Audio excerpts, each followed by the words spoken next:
Hi, I'm Maria, and this is my first time trying to make a YouTube video, and this is also my first time trying to watercolor a person, and my first time trying to make a time-lapse video. This is what I made. In this video, you will see a video of me making this picture. And I made this using watercolors and Prismacolor pencils, which I got on Amazon.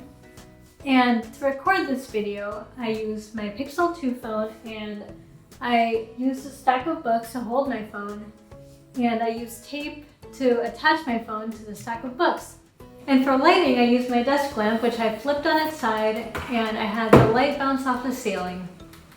I found this person on thispersondoesnotexist.com because I didn't feel comfortable drawing a real person because I was worried that it wouldn't look like the real person, but it turned out okay. And if you've been wanting to make a time-lapse video for a while, I hope that this video will inspire you to finally do it. You don't need a fancy setup, you don't need fancy lights, you don't need a DSLR camera or nice lenses. You can do it just with your phone, just with a stack of books. But I recommend that you don't use my setup, and if you watch my whole video, you'll see why. Hopefully you'll be able to avoid making some time-consuming mistakes. I hope that if you've been wanting to do this time-lapse video thing for a while, that you'll finally find the inspiration to do it. I've been wanting to record a time-lapse video for some time now, and I'm finally getting around to it. But unfortunately, there were many lessons I learned along the way, and if you're wanting to record a time-lapse video, I hope this video will help you to not make some of the same mistakes I did. So I'm going to share some of the lessons that I learned along the way. So lesson number 1 is don't use your cell phone to record a lengthy time-lapse video. So I live in California, and right now we have the mandatory shelter-in-place rule. So I didn't really have to go anywhere without my phone, so that was good. But not having the ability to walk around with my phone, I couldn't take it to the kitchen, I couldn't take it to my bedroom because it was taped down to a stack of books, and I refused to move it. I found this to be very limiting. So unless you want your phone to feel like it is being held hostage by your art project, avoid using your cell phone. This might have made me more productive in other aspects of my life because I felt very pressured to finish this watercolor painting so that I could have my phone back. But I didn't take into consideration that watercolors take so long to dry, and I wanted to be cautious and not have colors bleed into each other. I ended up not having my phone for 6 days because it was taped to a stack of books. So if you think it'll make you more productive to not have your phone, then go ahead. However, if you're a person who likes to check their phone several times a day, this is not ideal for you. You should try to find some other device, maybe even an old phone that you're not using anymore, to try to record your video.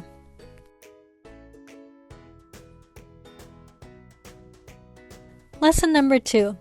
Make sure that your recording device has enough memory available. A few times while I was recording this video, my phone ran out of space, and sometimes it happened midway through a video, so if it seems a little bit jumpy at some points, that's probably what happened.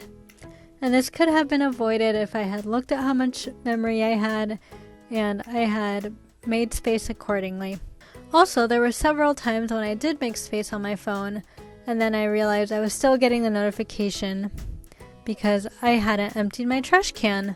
So empty your trash on your phone if you are realizing that you're out of memory and you're trying to do something about it and nothing is happening.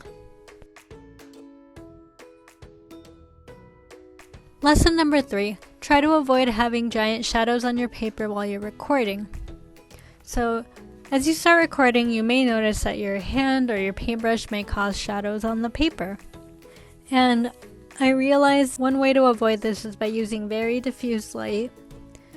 And the way that I was able to do this in my cheap setup was to turn my desk light on its side and to have it reflect from the ceiling.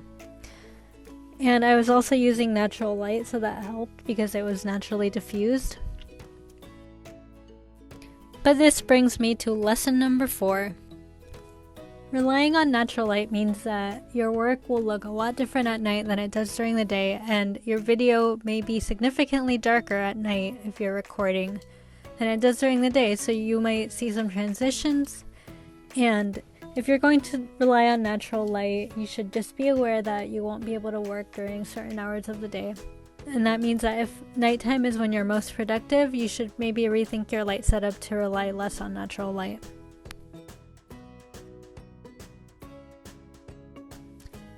Lesson number 5.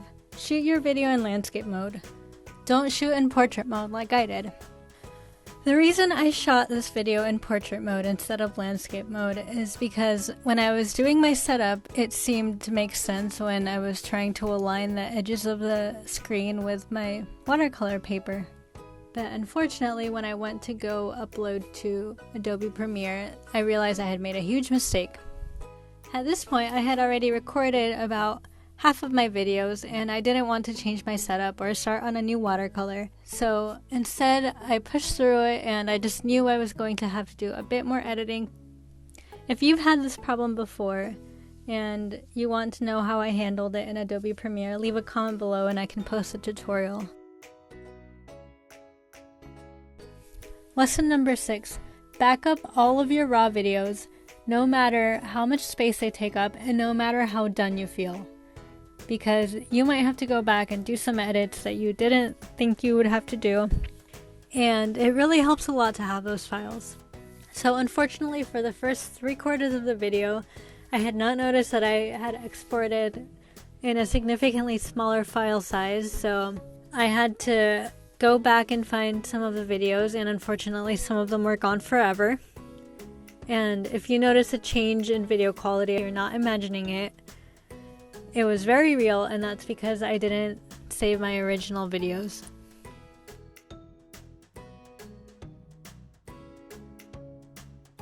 Lesson number 7. Know the limitations of your tools.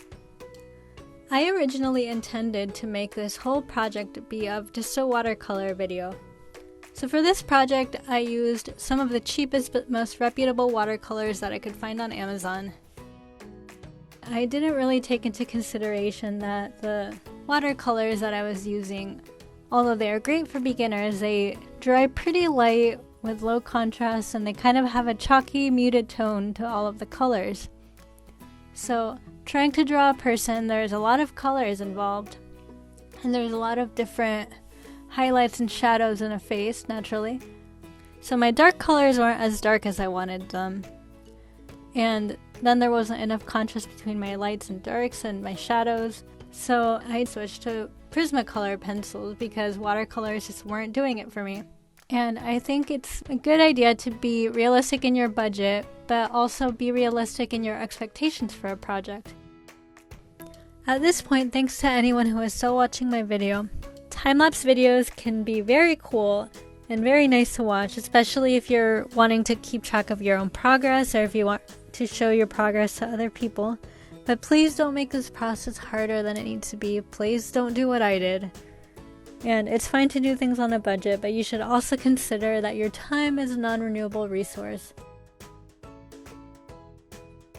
So overall, I hope the things that I talked about in this video will save you from making some time-consuming mistakes. I hope by now, if you've been wanting to make a time-lapse video, that this video has inspired you. I also hope that you will take some of the lessons I learned. Remember to not use your cell phone unless you don't mind being away from your cell phone for a long time. Make sure that your recording device has enough memory. Avoid heavy shadows on your paper. Also remember that relying on natural light means that your work and your video will both look different in the daytime from the nighttime. Shoot your video in landscape mode. Don't shoot it in portrait mode. Back up all of your videos no matter how much space they take up. Lastly, know the limitations of your tools.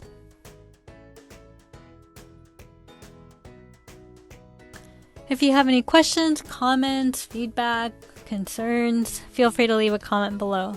And thank you so much for watching my video. And if you enjoyed it, please be sure to click the like button and subscribe to stay up to date on any future content.